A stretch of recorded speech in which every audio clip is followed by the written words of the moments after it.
Welcome to masala கலாட்டா. இந்த video உங்களுக்கு பிடிச்சதுன்னா மறக்காம எங்க சேனலை சப்ஸ்கிரைப் பண்ணுங்க.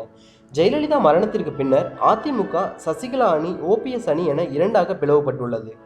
ஆர்கே நகர் தேர்தலில் இரு அணிகளையும் சேர்ந்த டிடிவி தினகரன் மற்றும் மதுசூதனன் ஆகியோர் களத்தில் இறங்கியுள்ளனர்.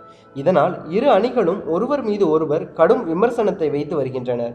குறிப்பாக ஓபிஎஸ் அணியினர் ஜெயலலிதாவின் மரணம் மற்றும் அவருக்கு அளிக்கப்பட்ட சிகிச்சையை வைத்து சசிகலா அணிக்கு எதிராக தீவிரமாக பிரச்சாரம் செய்து வருகின்றனர்.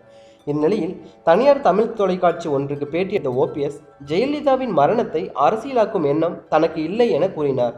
மேலும் மருத்துவமனையில் ஜெயலலிதா அனுமதிக்கப்பட்டிருந்த போது அவரது சிகிச்சை குறித்து சசிகலாவிடம் கேட்டால் சசிகலா என்னிடம் முகம் கொடுத்து கூட பேச மாட்டார், அப்படியே நழுவி விடுவார் என கூறினார்.